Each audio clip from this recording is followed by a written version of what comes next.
Well, hello. Thank you for joining me. This is RPG with DBJ. I'm glad to have all of you in the community, creatives, and kind folks to join me on Monster Monday. Today, we're going to talk about constructs. Each day of Monster Monday, suggestions by you guys and those in the chat. We just like to sit back and just be creative and talk about anything that comes to mind. Usually each day I do come up with a different subject, but I'm going to try something slightly different and essentially just do a single subject rather generally and go throughout the week. But today is Monster Monday, and we are here to talk about one thing, and that's going to be constructs in role-playing games, and more specifically D&D 5th edition, or any permutation thereof, because there's plenty of editions, OSR and what have you. So one thing about constructs, although they're the basic rules, there aren't that many of them, they do appear quite a bit, especially if you are talking clockwork or warforged or creatures that are tend to have gears or some kind of mechanical aspect to them. But there's plenty of other constructs made of stone and glass and flesh and clay. Sometimes there are third-party constructs made of like crystal or glass or wood or things of that nature. And one of the things that really stands out about constructs is that there's always there tends to be an intelligent force behind them. And so constructs in and of themselves are great ways for you to suggest to other people in your game. I give them a clue to say that there's something bigger, there's something more powerful, there's something far more intelligent or insidious or motivated to create this construct. The other great thing about constructs is most tend not to speak, although they can. One real great aspect about constructs and using them is that if you want your big bad to have some sort of confrontation with your player characters, have them have that conflict, that social interaction through a construct. And that way, the players may not know where or why this big bad has something against them, or the players want to confront them and tell them what for. There could be this back and forth, and they just want to let it out. They want to voice their opinions. They want to know why the big bad is doing what they're doing, or what have you. One great trick for the GM to use a construct is to have some kind of magic mouth, some kind of message, some kind of way for hand-waved method of the big bad is able to see through the eyes and speak through the mouth of one of its many constructs, and then and to approach the party, or even if a construct is almost destroyed, to tell the party about its nefarious plans and how much the party is weak and cannot stop them. And then, of course, the party finds a clue, and the story continues on without threatening the life of your big bad as it sits and stands there, or what have you. Also, the idea of constructs is that they have a purpose. They may have a mission, and usually that mission can take forever. Once a construct is given an instruction, generally they follow that instruction until told otherwise.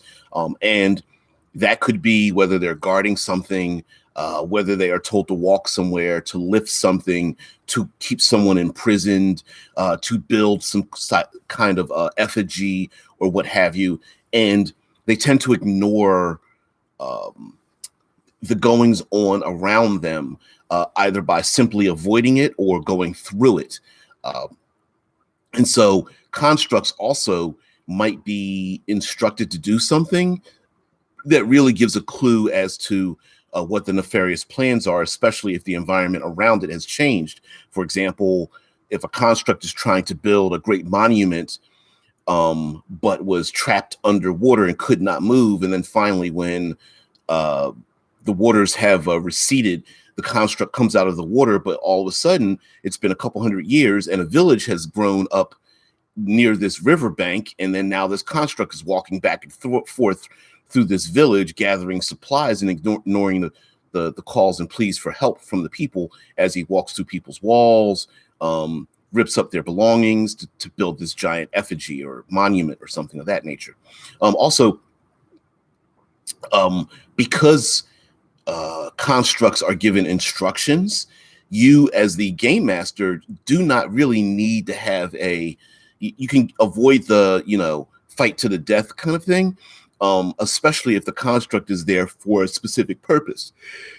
So if the players maybe stop fighting it or avoid it or run away, maybe the construct immediately stops and goes back to standing in front of the door, or laying more plaster and stone or anything like that for the purposes of the construct. The construct does not necessarily need to be, once combat starts, that, okay, it's, whoever's hit points reach 0, it's done.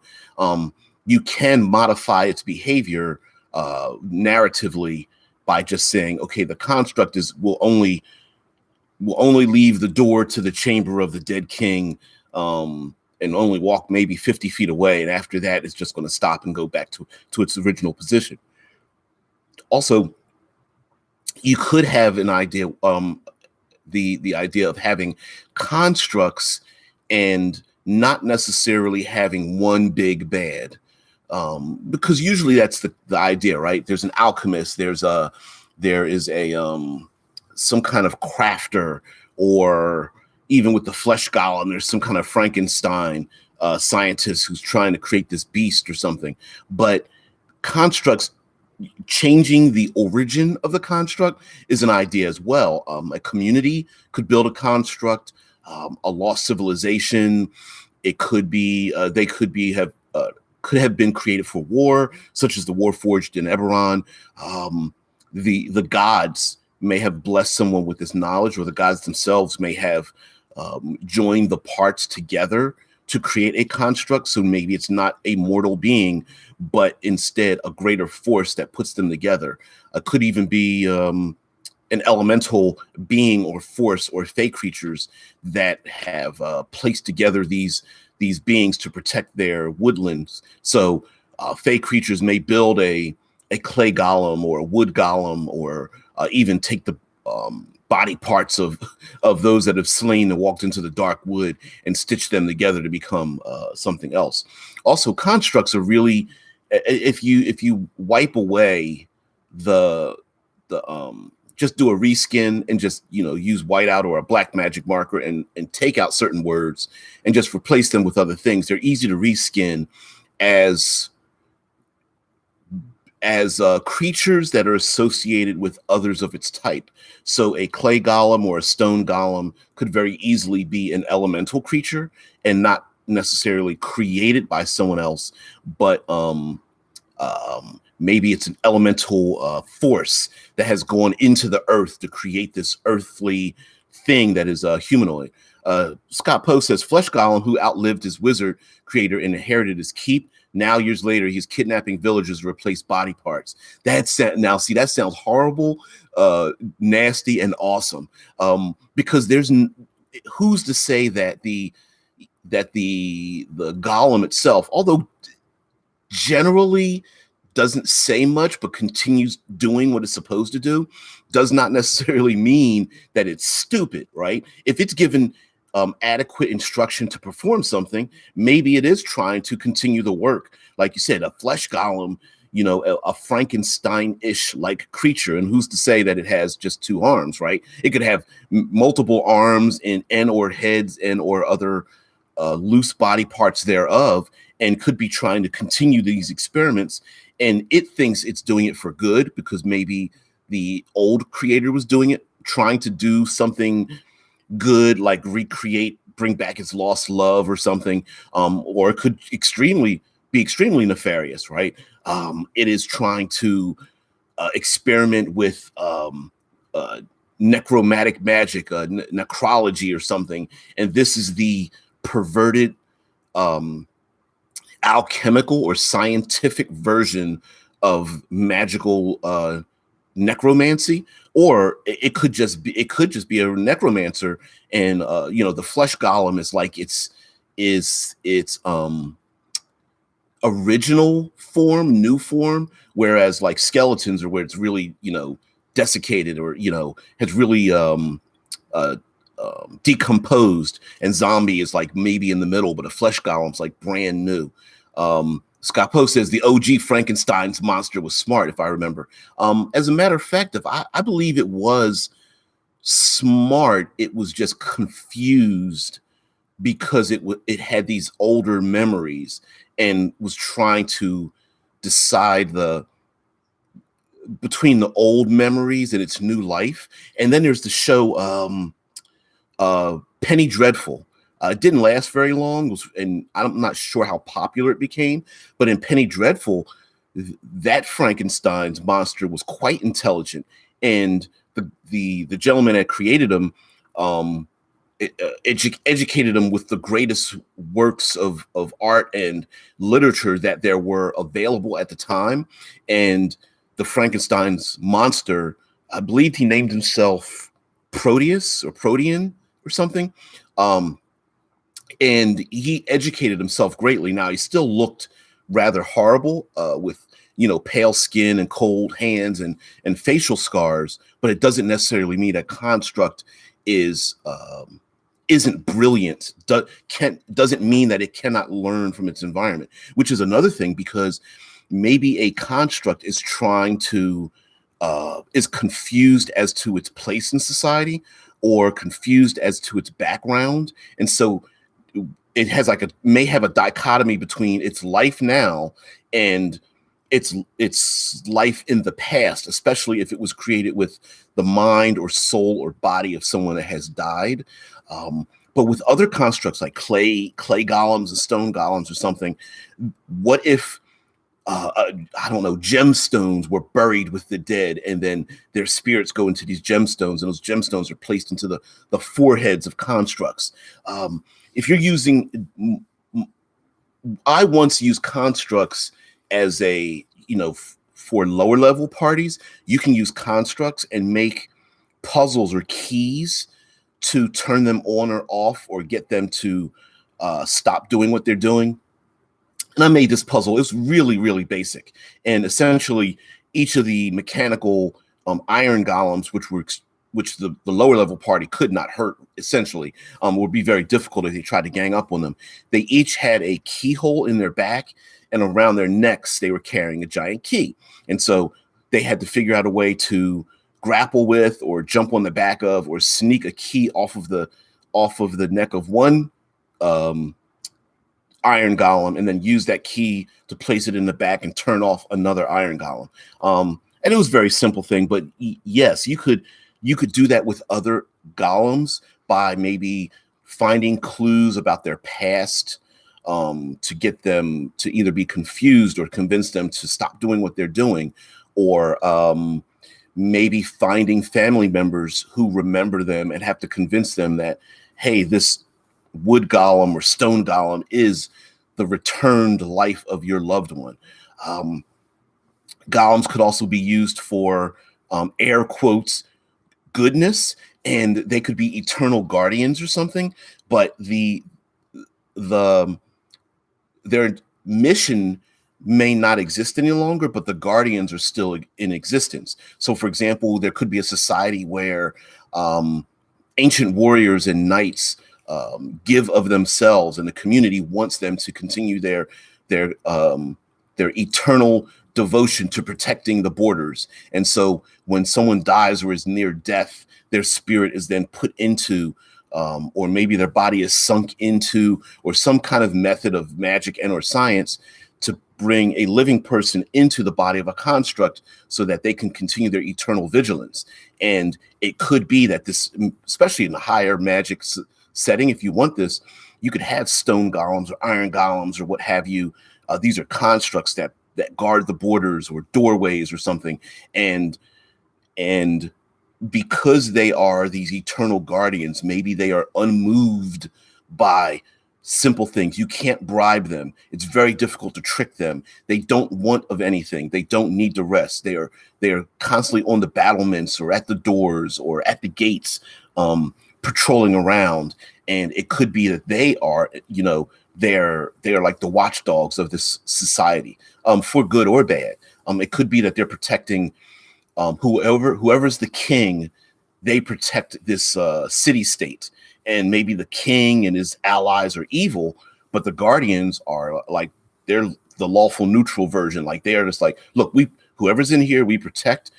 All enemies are outside. If you're inside, or you're royalty, or you're the king, or you wear a sigil around your neck, or a symbol that marks you as part of the royal family, or marks you as someone who is important, or noble, then we won't harm you. And that could also be a motivation for constructs. Also, using constructs, you can modulate how many there are. So, for example, in the classic Frankenstein's monster, there was one, and that one construct really turned the village and the people and the way they think upside down. For example, Frankenstein monsters has always been known to go berserk, to be fearful of fire and go berserk if it's attacked.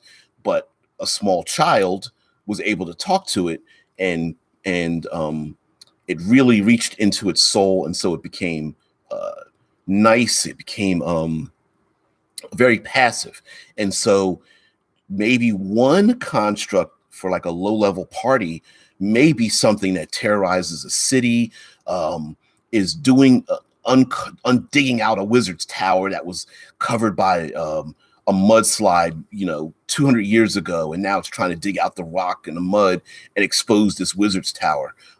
Maybe the construct is walking back and forth through a small village, collecting things, walking through people's walls, backhanding people away from it as it's trying to uncover something. It could have been a construct may have been sent by investigators or arcane investigators to uncover evil, and the construct may be viewed as performing evil acts, in terms of destruction, knocking people around, not listening to people, not communicating. But it could be going after a single or group of notorious villains, and this may be a motivation by the player characters to uncover a crime before the construct gets there, because the construct might be doing more harm than good. And the player characters are there like, listen, you need to find out why this construct was sent on this mission. Otherwise, it's going to go out of control as it tries to hunt these people down. Or the criminals themselves beseech the player characters like, listen, this construct's coming after me. I need some help. Also, because they don't sleep, the players may be hunted down. Some evil entity may have sent them after its enemies, which could be the player characters, and the player characters have to like sleep out or camp out or find lodging, take rests. But an army of constructs does not need to rest. It can continue to walk. It can walk underwater. They can climb over mountains. Nothing's going to stop them. And so every time the players rest, there's a threat that one or more of these constructs comes out of the woods or overland or across the desert or out of a river, coming after them because they just have the slow walk, eternally slow walk. Also, constructs make, like I was saying before, that it leads into, by their very nature, if they are constructed by mortal hands, it leads into something bigger and better. Elise, what's going on? Just talking about monsters and constructs, beings that are created not necessarily by mortal hands, but most commonly, and then given life and power. Also, it's a possibility that many constructs are immobile when they are not being used. And so when mortal hands create them, they usually have a purpose. Guardians, hunters, attackers, assassins, used for construction or something. But when they're not being used, they could very well be like the flying sword or the animated armor that's in 5th edition, the rug of smothering. They could very well be things that are like just piles of stone or wood, and until disturbed, collect together and become this humanoidish being that attacks everyone. And so until disturbed, they could actually be like a trap or puzzle kind of thing. So the players may have to figure out if they don't want to have this big confrontation by activating this construct and then having it not rest for months or years on end, they may have to figure a way around it to deactivate them through their actions. For example, if it's a guardian, maybe they leave the area, the guardian thing crumples down into a pile of rusted armor like it was before, and they're like, we can't go through the front door, or maybe we don't want to go through the front door, or we can send our strongest members of our party to go through the front door and have conflict with it while the rest of us sneak around through a tunnel or through an opening in the rooftop or something like that. And so you can also create obstacles for the player characters where, yes, confronting it physically head on may be difficult, but there might be a reason to get around it. And I've pushed this before, where having a conflict does not necessarily mean, hey, infinite morning. There doesn't necessarily mean you have to have a conflict that is like life or death. It could be that a construct or an army of constructs is just preventing the party from achieving its goal, which might be to get through a door or release a captured prisoner or retrieve the diamond that's sitting on a dais or something like that. So constructs make really great, simple obstacles for players to get around without necessarily needing to always fight to the death on something. Constructs are like your living, moving layers and traps and puzzles that are easy things to reskin for your bad guys as well, right? Because if you're nefarious cult or alchemist or people that construct, or even like naturalists that create fey creatures creating constructs or something, the idea of the construct is they kind of replace the undead when you don't want to use the undead too often. You want to use like a mindless or mind-focused creature or being on a mission by some other greater being. So, for example, you could have maybe the cult is its purpose is to turn the royal family immortal, and this family is obsessed about being immortalized, and so the constructs are just the failed experiments to transfer the soul of these evil nobles into the bodies of these constructs. And so the constructs the player characters are fighting against could be the quote unquote failed experiment, because the nobles really want to keep their mind and keep their memories, but they just want to live forever. And then all they need is just to have someone replace the body parts or something, right? With mechanical pieces or wood or stone or clay or iron, or even other body parts like Frankenstein's monster or something. Maybe the nobles are already in the bodies of constructs, and they have around them a cadre of individuals that keep them alive forever and ever and ever. And so the nobles are, probably pretty insane, but they are these constructs, and they need to send out their underlings. And so the construct could actually be the main bad guy, and it sends out other underlings to kill people that look beautiful, to get the body parts that they want. It could be that they need to get stone masons, and there's like a tribe of dwarves that are excellent stone masons, and they need them to construct other stone body parts for them, or even other stone bodies for their souls to go into. Infamous is a furnace construct who feeds on burning bodies, built to obliterate an undead army, but kept burning bodies long after the undead were dealt with. Yeah, man. Even some of the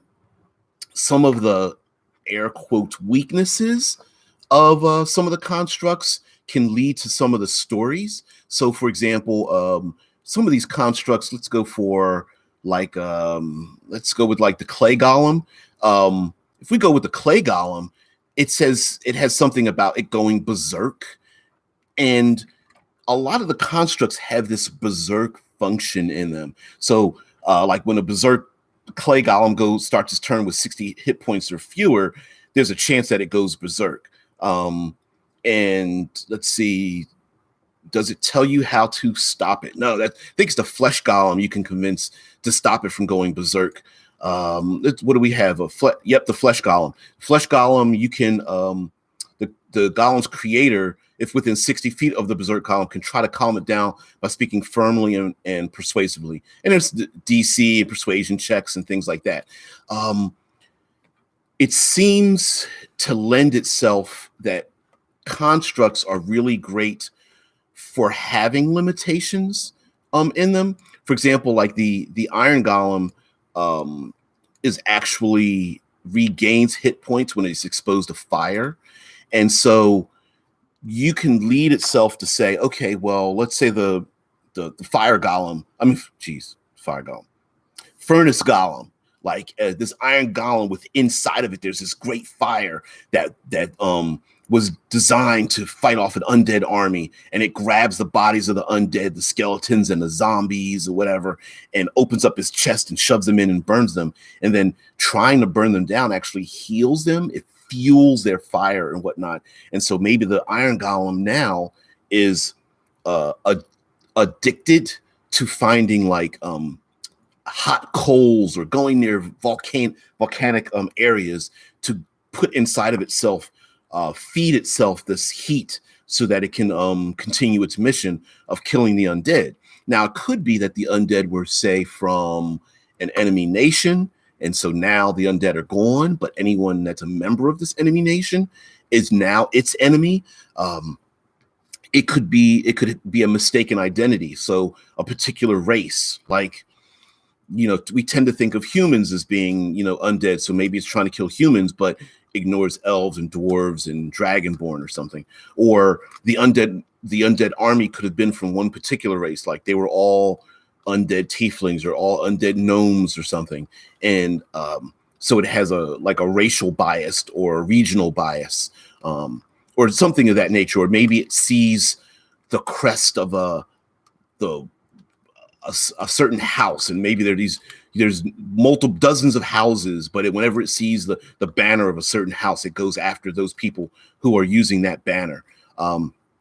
But constructs having weaknesses is a great thing too, whether it's dumping a burning iron golem into cold water and shutting it down, or setting a wood golem on fire. Even the flesh golem has an aversion to fire, like the classic Frankenstein's monster. And so again, here we have the idea that you can defeat them without doing more than just I rolled to hit, I hit it, I reduce its hit points. Players can become, this is a great way for you as a game master to have the players become very creative in how they deal with the golems, especially if they really are lower level and can't stop them. Now they have to think outside the box. Like, do we trick it to fall down into a pit? Do we trick it to cross a river and flow down river or something? Do we use ropes or chains, or do we find a special cage? Or is there a certain deactivation spell word that we need to go into the wizard's tower to find, or something like that? Infinite says true names. He says, well, I forget where this comes from, but there's a version of a clay golem that obeys the commands of anyone in possession of its scroll, which can be gained from its mouth. And so a golem that has a medallion on, or some kind of like arcane focus around its neck, or hidden in a box, or in a tower, or whatever, stuck on a crevice 200 feet in the air, and the players have to figure out a way to climb up there while the golem is trying to destroy the, I don't know, pole or something that the player characters are trying to climb up or something. It could be anything. So finding a special focus. Now, of course, the danger in that is if the players obtain the focus, they're going to want to keep the golem. Like that's just a given. So it could be that the golem cannot, the magic that keeps the golem alive forever is limited to a particular areas, maybe a castle or a cave or a dark wood or a mountain range, or anything like that. And golems don't necessarily, and constructs do not necessarily need to be evil. They could have just been sent on an evil purpose. So a dwarven hold could very well be protected by stone and clay and iron golems, but maybe the dwarves were corrupted or the dwarves no longer live there. And so other banditry has moved into the area, found the keys that control them. And so now they're being, maybe a new dwarven family or something wants to move in. And it's like, we don't just want to move back in. They're disrespecting the very thing that's part of our culture. And they're disrespecting them by making the golems perform evil acts. So we need to get them back. Yeah, Skynet for stone golems. Absolutely. That makes a perfect sense, right? You have this thing where the purpose of creating the golems has disappeared because maybe the intention of creating the golems has become quite intelligent and it's like, oh, you want us to protect the community? Here's a perfect way to protect the community. We're going to take all the human beings and all the humanoids. We're going to stick them into a dungeon because they don't really need daylight. We can just feed them. We're going to capture everyone.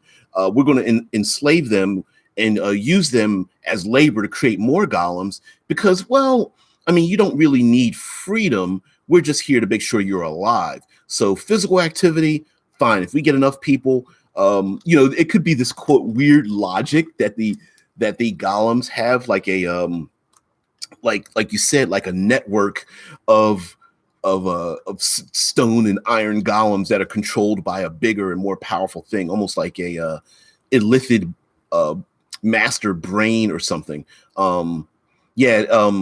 It's clarity, and Infinite says it's a clarity of purpose overrides the nuance of its purpose, right? So it's told to, for goodness, these golems may have been sent to say, okay, you're to protect the outer regions of our realm. And so these stone golems stand there proud and the people live in peace and freedom and harmony. And that could have been 1,000 years ago.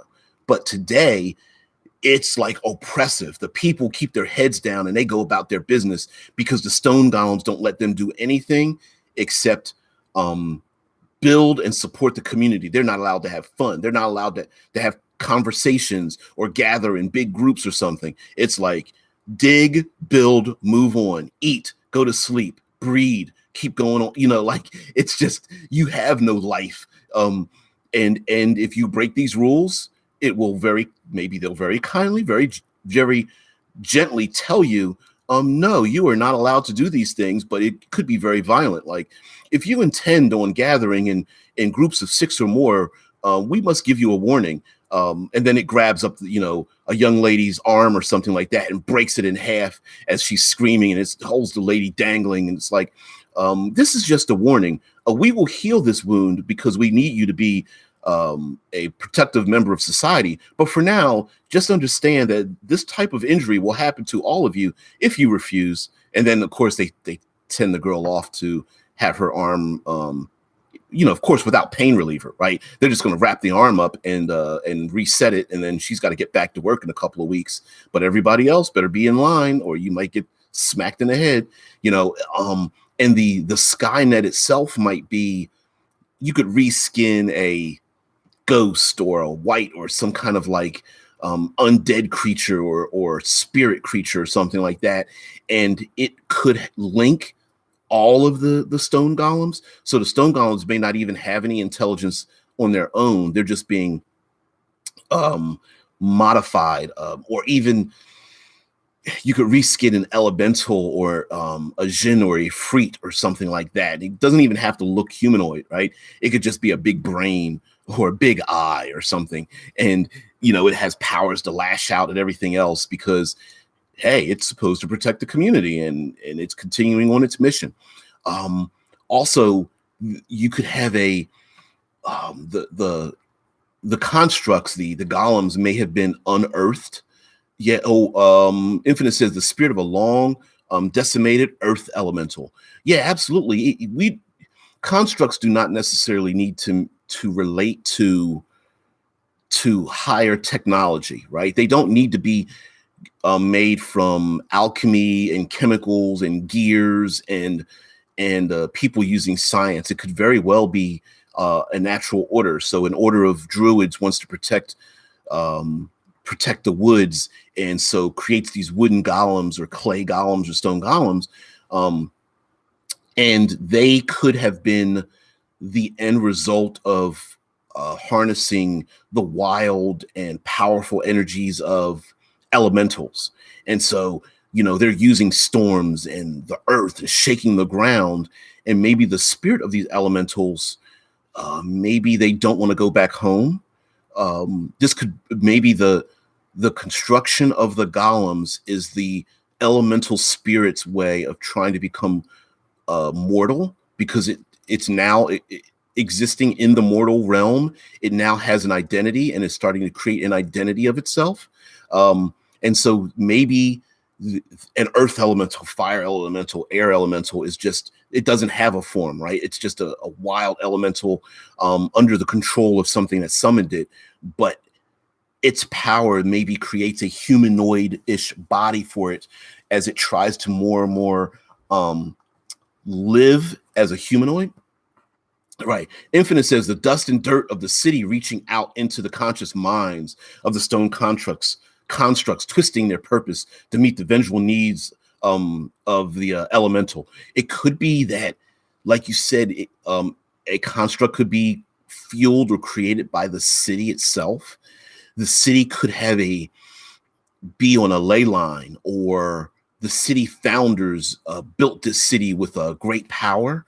And even if the constructs are destroyed, that the city mind, almost like a hive mind, or their unconscious demands give life to these constructs, and they form over time, and they could be made out of like brick and stone and iron chains, and carrying around large rusted swords, or huge metal clubs or something like that.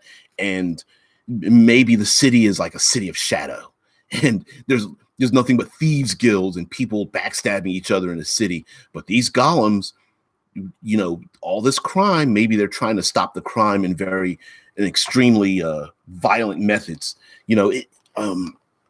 Constructs are really, I think, are under. Oh, sorry about that noise. I was picking up something. Sorry about that. So constructs are really great to use because they tend to have their purpose in the world tends to need to have an outside element, whether it's historical, whether there's a motivation behind it.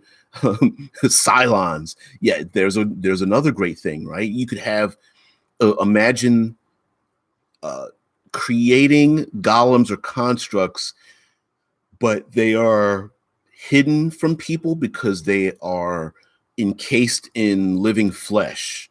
So, for example, Cylons, going back to Skynet, right? You from the future where you have these robots, Arnold Schwarzenegger's skin is just skin over top of a robot. You could have, I can imagine a wizard or some kind of method where they're taking people's skin or using magic to grow skin over the bodies. Or maybe let's go back to the nobles that want to live forever, but they need the skin of individuals placed on them. And I always talk about the mimics and the doppelgangers, right? Maybe the doppelgangers are kidnapping people, and they are agents of this royal family that lives forever inside of these constructs. But in order for them to live, they have to kidnap people, somehow peel the skins off the bodies and wrap them around these golems so they at least look human, but the skin doesn't last very long, only a couple of years maybe, or even months. Or maybe the skins used to last for a long time, 20 years, 50 years, but now the magic just makes them golems that smell of ham. Yeah. He's like, what's that smell? It's like, I'm a little hungry. I don't know why. You smell the sausage. Yeah, it could be that the magic makes the skin, deteriorate faster and faster, or whatever chemical they used to use where they killed the innocent people and pulled their skins off. That could be an issue. And maybe the player characters, maybe they're murder hobos and they go around the city, got their chest puffed out, and they confront one of these individuals who's just trying to like hide, because maybe one of the royal family is like trying to be innocent. It's like, I don't want to live this way anymore, but still hiding as a human being. And they go to knock him over top of the head, and it's just like clunk as they hit, the skull of an iron golem, even though he looks human, till the skin cracks. Infinite says, well, one best way is to skin someone is to boil them, right? You could, I suppose I don't have any skill in peeling people, but sure, boiling them. In Silence of the Lambs, they kind of made a point of trying to starve them for, what was it, Buffalo Bill, like to starve the ladies just a little bit so he can make his skin suit and get the skin nice and loose and soft or something. Whatever, that's pretty nasty. But yes, that could be a reason. There could be an eternal war that is still continuing on, and the constructs, the golems, are on one side of a war with, like you mentioned before, an undead army. And so there could be a necromancer on one side and alchemists or crafters on the other side. And destroying the players may not realize that destroying the army of one side means the other side goes out of control. So if they stop all the constructs, the undead army gets to expand because there's nothing to stop them, and vice versa, right? If they stop the undead army, the constructs have nothing to stop them, and they start changing their purpose. Also, it could be that maybe the constructs are trying to uncover, build, find something nefarious, right? There's a wizard's tower and they're trying to reconstruct it, and so that this ritual could finally be performed, because the original ritual didn't go through. And so there might be a ticking time clock of sorts. So the players try to stop the constructs. The constructs just bat them away and continue about their work. They find out some information and they're going, okay, well, if we extrapolate as fast as they're working, we've got 4 days before they finish, uncovering the wizard's tower or something. Or we've got 2 days before they really dig down deep into this mountain that had a mine shaft that collapsed, and they're going to uncover the diamond to release the phylactery of an evil lich or something like that, right? You could have a situation where the constructs are like a tension creator by pushing the actions forward. So when the players go and want to relax and we want to take another short rest, we want to take another long rest, the constructs aren't resting on their laurels. They're just keep on working. And so this could be a great way to push the action forward, because the actions that the constructs, the golems, are doing is not stopping, and they must go on a different mission to stop it. Now, of course, players will want to confront them directly, head on.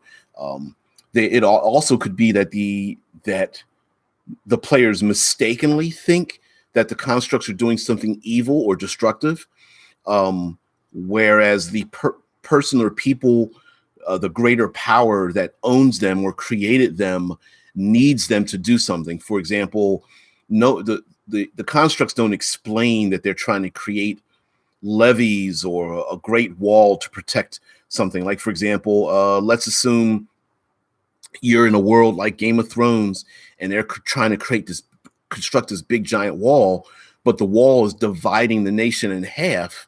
or maybe there's like a peninsula or something, a narrow stretch of land, and they're trying to construct this wall because this other greater being knows that there's a great danger coming from the north, right? Northern White Walkers are coming to town, or whatever, reskin, whatever it could be. It could be coming from a desert. Doesn't really matter. The great ocean or something. So great evil could be coming, and the constructs are trying to create a wall, but the people don't understand why. And so they need the player character adventurers to either stop them or find out who it is that's building this, or maybe the people know who's building it. Maybe it's a weird, crazy king, but really he's an oracle. He gets these flashes. Or the king went to oracles and had his future read and found out that there's this great evil, and if he doesn't do something about it, the great evil will overrun the land. And he's like, man, I can't allow this I can't allow this to happen. You know, this is going to be my fate or my destiny or something, and I've got to change it. So I'm going to build this giant wall, which in essence, maybe the story is, even though this individual's trying to do something good, maybe the act of building the wall draws this evil force down from the north, who had no intention of coming down north, except to find out why there's this wall being built. And it's like, and what, you're building a wall to keep us out? You know, you're not going to allow us to be part of your community. You're evil, right? We wanted to just be part of the community, but now you're trying to block us off, and that's wrong. So on and on, you can create many ideas using golems and constructs, because they can be obstacles and puzzles. They do not necessarily need to have their own motivation. They can be controlled by someone else. You can give them greater intelligence, even though you may limit how they communicate. It could be that they have become quite independent and want to escape, or their master is long since dead, and now they're trying to live on their own, basically like a Warforged in Eberron, where the people look at them as evil or a result of something that has been done in the past. For example, those golems or constructs may have been instructed to do some quite heinous things to the community and people at large, and now the people are looking at them like, no, they need to be shut down. They're just machines. They are artificial. They don't have souls. You need to go out. You need to be a Blade Runner, right? You need to go out and kill these artificial beings. Whereas the players may be caught between a rock and a hard place, because these artificial beings may want to be included in society, and they may not have, their intentions may not be exactly the same. For example, like the stone golems, we just want to build things, and you don't need to feed us, you don't need to house us. We just like to build things. Would you please stop throwing rotten vegetables at us? The Titans and Attack on Titan. Yeah, it could be that, right, they're misunderstood, or people don't understand what their purpose is, or the golems have such a long memory that no one remembers the original conflict as well. Also, like saying, making them traps and puzzles and such. It could be that the player characters need to get from A to B, or the MacGuffin is on the other side of the golems. The players need to get past the golems to get to the MacGuffin, whether it's a gemstone or a box, or the damsel in distress in the cage or something, and they need to get past them to get something. So it's not that the constructs will follow them or whatever, because the constructs may be guardian constructs, or it could be the paladin in the party, the knight, the good people. The magic item is on the other side of that's the MacGuffin. The players have to get past the golems to get to the great magic item, and only someone of great bravery and great skill and noble heritage can get to it. And it could just be, i.e., the player characters. So the player characters have to work together to get around the golem or golems to get to this magic item to retrieve it. And whoever succeeds, of course, your success proves that you deserve to have it.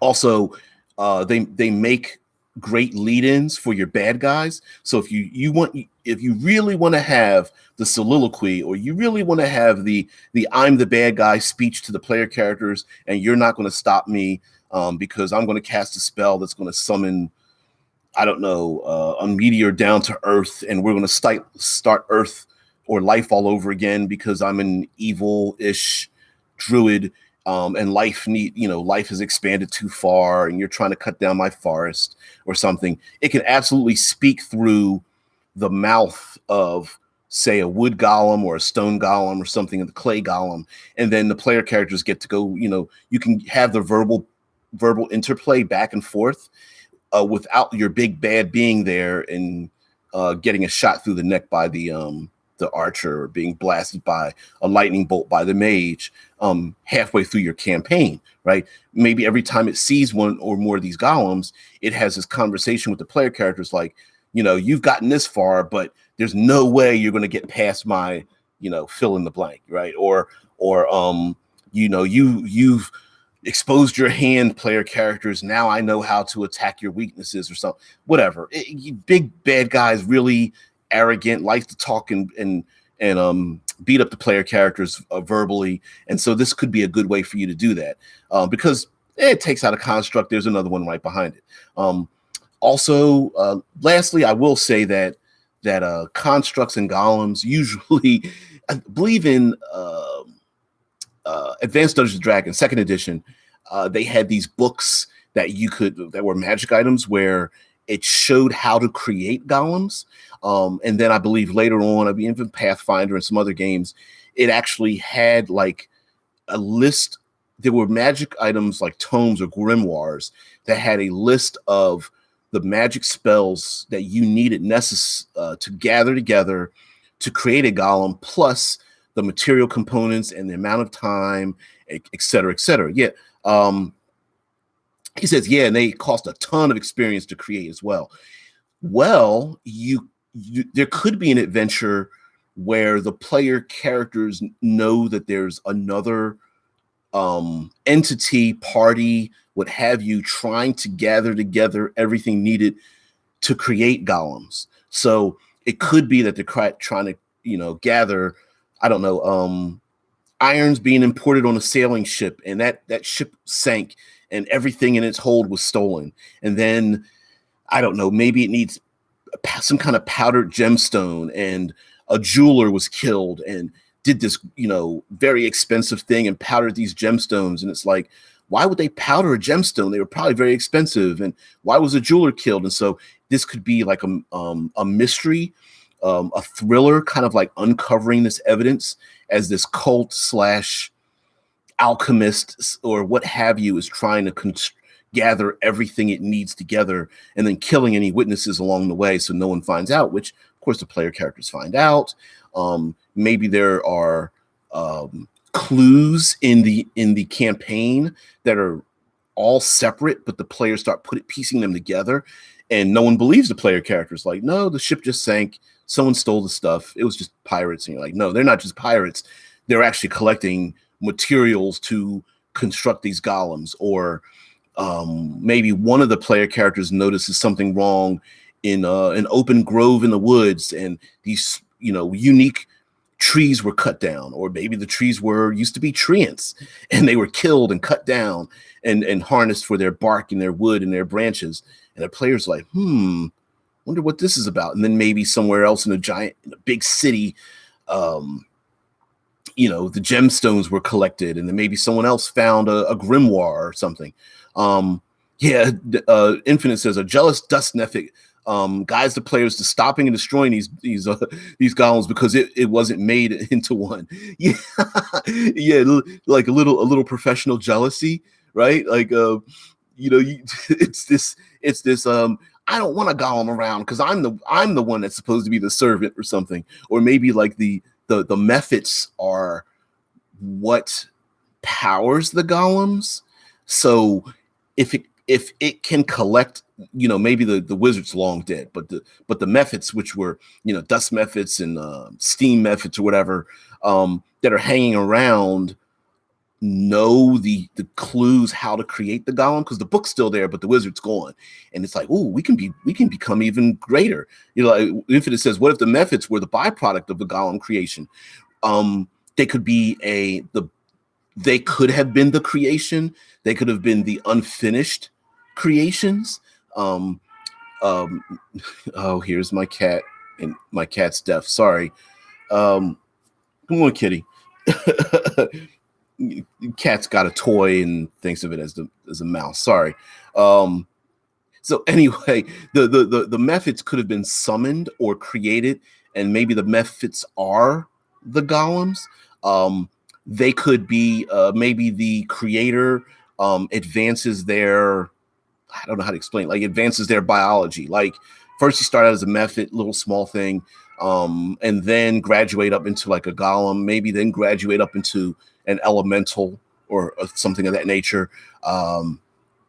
Maybe the golems or constructs are the beachfront for an elemental power to come to the prime material plane. So whatever powerful, like an Ifrit or something of that nature, wants to come to the elemental plane. The players are the kaiju. Hey, that actually that would be kind of fun, right? Where the players are the big giant baddies, and all your smaller creatures like methods and sprites and stuff are like piloting constructs and to fight off the kaiju. You know, they're piloting the Jaegers. Yeah. Hey, with fake creatures, they might be powered by Jägermeister. Dum. Anyway, yeah, so it could be these smaller small creatures or even hive-minded creatures like insects or something have found out a way to use golems or create golems or learned how to take over golems. Maybe the magic amulet was dropped into the hive of like fire beetles or something, and now the fire beetles are, you know, the amulet just follows the instructions of whatever semi-sentient being finds it, and so it was just accidentally dropped into an insect hive, and now these insects are now piloting around one or more of these golems, and the insects are just like, this is kind of cool, this is different, because individually they might not be very intelligent, but together it's like, this is helping us build our hive. Let's stay inside of the iron golem or the wood golem or something like that, which might be kind of strange. But yeah, I just wanted to talk about constructs and a ton of adventure ideas, a lot of ways to use and abuse them, using them as traps and puzzles and layers, and you know, using them as obstacles and things, creating tension with them, giving your players tons of clues as to what's coming later on in the adventure, maybe making them a recurring thing, letting the players think outside the box so that they don't have to necessarily confront the constructs head on, trying to get them to uncover weaknesses that the constructs may have, using them as a mouthpiece for your bad guy, so your bad guy doesn't get killed all the time. Yeah, all those things. Yeah, constructs are pretty cool. There's not very many of them, basically, but there's plenty that were created from third party and even modules and things like I mentioned before, crystal golems and glass, and most hardened materials you can just reskin the golems you already have. So like an iron golem could easily be any other type of metal, iron and steel and mithril or adamantite or something like that. Valerian steel, you know, the natural elements of course as well for stone and clay and wood. You can go with any kind of natural element thereof. Maybe there's a gemstone golem. You could give them slight identity, so you could have like a marble golem and an amethyst golem and a ruby quartz golem or tiger's eye golem, hematite, et cetera, et cetera, et cetera, right? So turquoise, maybe there's a coastal area, and aquatic beings create like turquoise golems or something, or made out of some kind of shell or horn or what have you. And then of course you have yourself your divergent beings, like your evil beings. Maybe there's someone wants to be immortal, someone's trying to change life around, someone tried to create them or did create them for good, and now their purpose has been manipulated or modified. Maybe they are good, but they're just not telling anyone, and so there's like a mistaken identity kind of thing. And as well, lastly, would be just the limitation of allowing the players to have access to one or more golems. In your world, maybe it's not a big deal if one of them, if a player character has a golem and has a way to control one, but you might want to not give them that power, especially if they're lower level. Or maybe you do want to give them that power and then make the societal interactions that much harsher. Maybe they were created as war machines or something, and just having one is terrible. And lastly, the golems could be becoming sentient, and they want a life of their own. And that conflict, the dramatic conflict of, do we kill them because they were created for evil? Do we allow them to live, etc. And constructs, golems, great way to replace your undead hordes, and goblinoid hordes are very common. So if you want to kind of break away from the stereotypes, constructs make a really great marching army that's on its way to do X, and the player characters need to go on a different mission before the great horde comes in. Or maybe you do want to have a titanic battle, and so instead of using like the hobgoblin or orc or just plain old goblinoid horde of any type of goblinoid or undead army, maybe you want to use constructs instead. And also they make great ways to limit passages and things, because constructs don't need to wander very far if you don't want them to. And it's very easy for you to, as a game master, dungeon master, to set up parameters. The golems can't leave the cave. The golems won't leave the protectorate. The golems can't walk further than 200 feet away from the main gemstone or something, or what have you. They shut down when exposed to, whenever they see the banner of the great king or something like that, or hear a certain word that shuts them down. So they don't necessarily need to wander all over the world, destroying your very sensitive and time-consuming setting. They could just be limited to one small area.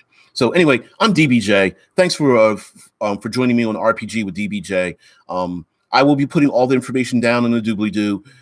You can find out anything and everything that I do. I write for Critical Hit Publishing. My baby, my brainchild is the cinematic environs. Right now I'm working on the natural environs, such as now subterranean and cityscapes. We've done survival and mountains and the frozen wastelands and deserts and things.